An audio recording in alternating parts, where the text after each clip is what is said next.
ನಿಮ್ಮ ಮನೇಲಿ ಏನಾದರೂ ಫ್ರೆಶ್ ಆಗಿ ಮಶ್ರೂಮ್ಸ್ ಇದ್ದರೆ ಈ ಥರ ಮಶ್ರೂಮ್ ಫ್ರೈ ಮಾಡಿ ಒಂದ್ಸಲಿ ತುಂಬ ಚೆನ್ನಾಗಿರುತ್ತೆ. ರೈಸ್ಗಾಗಿರ್ಬೋದು, ಚಪಾತಿಗಾಗಿರ್ಬೋದು. ಹಾಯ್ ನಮಸ್ತೆ, ವೆಲ್ಕಮ್ ಟು ಮೈ ಚಾನೆಲ್. ನಾನು ಲೀಲಾ. ನಾನಿಲ್ಲಿ ತವಾ ಮತ್ತು ಕಡಾಯಿ ಎರಡರಲ್ಲೂ ಸ್ವಲ್ಪ ಎಣ್ಣೆ ಹಾಕ್ಕೋತೀನಿ. ನಾವು ಕ್ಯಾಪ್ಸಿಕಮ್ಮು, ಆನಿಯನ್ನ ಮತ್ತು ಮಶ್ರೂಮ್ನ ಸ್ವಲ್ಪ ಫ್ರೈ ಮಾಡ್ಕೋಬೇಕು, ದೊಡ್ಡದಾಗಿ ಹಚ್ಚಿಟ್ಕೊಂಡ್ಬಿಟ್ಟು.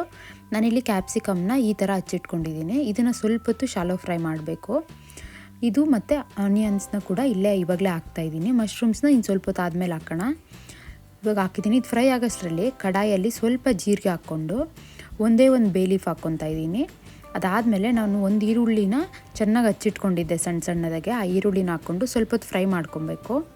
ಅದು ಸ್ವಲ್ಪ ಹೊತ್ತು ಫ್ರೈ ಆದಮೇಲೆ ಶುಂಠಿ, ಬೆಳ್ಳುಳ್ಳಿ, ಹಸಿಮೆಣ್ಸಿನ್ಕಾಯಿ ಪೇಸ್ಟ್ ಮಾಡ್ಕೊಂಡಿದ್ದೆ, ಅದನ್ನು ಹಾಕ್ಕೋತಾ ಇದ್ದೀನಿ. ಇದು ಸ್ವಲ್ಪ ಫ್ರೈ ಆದಮೇಲೆ ಮಸಾಲಗಳು ಹಾಕ್ಕೊಳ್ಳೋಣ. ಸ್ವಲ್ಪ ಅರಿಶಿಣ, ಧನಿಯಾ, ಖಾರದ ಪುಡಿ, ಸ್ವಲ್ಪ ಪೆಪ್ಪರು ಮತ್ತು ಗರಂ ಮಸಾಲ ಇದನ್ನು ಹಾಕ್ಕೊಂಡು ಮಿಕ್ಸ್ ಮಾಡಬೇಕು ಚೆನ್ನಾಗೆ. ಅದಾದಮೇಲೆ ಟೊಮೆಟೊನ ಹಾಕ್ಕೋತಾ ಇದ್ದೀನಿ ನಾನು. ಟೊಮೆಟೊನ ಹಾಕ್ಕೊಂಡು ಇದನ್ನು ಸ್ವಲ್ಪ ಹೊತ್ತು ಕ್ಲೋಸ್ ಮಾಡಿ ಒಂದು 5 ನಿಮಿಷ ಬೇಯೋಕ್ಕೆ ಬಿಡಬೇಕು. ಇವಾಗ ಇದು ಆಗಿದೆಯಾ ಅಂತ ನೋಡೋಣ.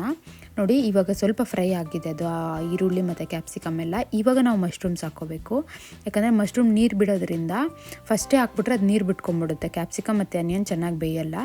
ಇವಾಗ ಇದಕ್ಕೆ ಸ್ವಲ್ಪ ಉಪ್ಪು ಹಾಕ್ಕೊಂಡು ಚೆನ್ನಾಗಿ ಮಿಕ್ಸ್ ಮಾಡ್ಕೊಳ್ಳೋಣ. ಮಿಕ್ಸ್ ಮಾಡಿದಾದ್ಮೇಲೆ ಕವರ್ ಮಾಡಿ ಸ್ವಲ್ಪ ಹೊತ್ತು ಕುಕ್ ಮಾಡಬೇಕು. ಅದು ಅಕಸ್ಮಾತ್ ಏನಾದರೂ ಡ್ರೈ ಆಗ್ತಾಯಿದೆ ಅಂತ ಅನಿಸಿದ್ರೆ ಸ್ವಲ್ಪ ನೀರು ಹಾಕ್ಕೊಳ್ಳಿ. ನೋಡಿ, ಇದೆಲ್ಲ ನೀರು ಬಿಟ್ಕೊಂಡಿದೆ ಮಶ್ರೂಮ್ಸ್. ಇವಾಗ ಇದು ಕುಕ್ ಆಗಿದೆ. ಇವಾಗ ಸ್ವಲ್ಪ ನೀರು ಹಾಕ್ಕೊಳ್ಳೋಣ. ನಿಮ್ಗೆ ಯಾವ ಥರ ಬೇಕು, ನಿಮಗೆ ಜಾಸ್ತಿ ನೀರು ಬೇಕು ಅಂದರೆ ಜಾಸ್ತಿ ಹಾಕ್ಕೋಬೋದು, ನೀರು ಥರ ಇರಬೇಕು ಅಂದರೆ. ಇಲ್ಲ ನಮ್ಗೆ ಡ್ರೈ ಥರ ಬೇಕು ಅಂದರೆ ಸ್ವಲ್ಪ ನೀರು ಹಾಕ್ಕೊಂಡು ಚೆನ್ನಾಗಿ ಮಿಕ್ಸ್ ಮಾಡಿ ಇದನ್ನು ಸ್ವಲ್ಪ ಕವರ್ ಮಾಡಿ ಒಂದು ಸ್ವಲ್ಪ ಹೊತ್ತು, ಒಂದು 5 ನಿಮಿಷ ಹಂಗೆ ಕುಕ್ ಮಾಡಬೇಕು ಇದನ್ನು. ಇವಾಗ ಕುದೀತಾ ಇದೆಯಲ್ಲ, ಇವಾಗ ನಾವು ಮಾಡಿಟ್ಕೊಂಡಿರೋಂಥ ಕ್ಯಾಪ್ಸಿಕಮ್, ಆನಿಯನ್ ಮತ್ತು ಮಶ್ರೂಮ್ ಫ್ರೈನ ಇದರಲ್ಲಿ ಹಾಕಿ ಚೆನ್ನಾಗಿ ಮಿಕ್ಸ್ ಮಾಡಿ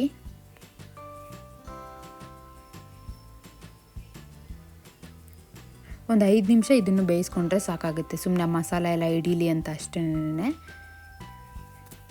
ನೋಡಿ, ಫುಲ್ ಡ್ರೈ ಆಗಿದೆ, ಸ್ವಲ್ಪ ಕೂಡ ನೀರಿಲ್ಲ. ಹಿಂಗೆ ಚೆನ್ನಾಗಿರುತ್ತೆ. ಚಪಾತಿಗಾದರೂ ತಿನ್ಬೋದು ನೀವು, ರೈಸ್ಗಾದರೂ ತಿನ್ಬೋದು, ಎರಡಕ್ಕೂ ಚೆನ್ನಾಗಿರುತ್ತೆ. ತುಂಬ ಟೇಸ್ಟಿಯಾಗಿರುತ್ತೆ. ನೀವು ಒಂದ್ಸಲ ಇದನ್ನು ಟ್ರೈ ಮಾಡಿ. ಇವಾಗ ನಾನು ಕೊನೆಯಲ್ಲಿ ಸ್ವಲ್ಪ ಕೊತ್ತಂಬರಿ ಸೊಪ್ಪನ್ನ ಹಾಕ್ಕೋತಾ ಇದ್ದೀನಿ. ನಿಮಗೇನಾದರೂ ಈ ಸಿಂಪಲ್ ರೆಸಿಪಿ ಇಷ್ಟ ಆಗಿದರೆ ಪ್ಲೀಸ್ ಲೈಕ್ ಮಾಡಿ, ಕಾಮೆಂಟ್ ಮಾಡಿ, ನಿಮ್ಮ ಫ್ರೆಂಡ್ಸ್ ಆ್ಯಂಡ್ ಫ್ಯಾಮಿಲಿ ಜೊತೆ ಶೇರ್ ಮಾಡಿ. ಮತ್ತು ನೀವಿನ್ನೂ ಸಬ್ಸ್ಕ್ರೈಬ್ ಮಾಡಿಲ್ಲ ಅಂದರೆ ಸಬ್ಸ್ಕ್ರೈಬ್ ಮಾಡಿ. Thank you for watching. Bye.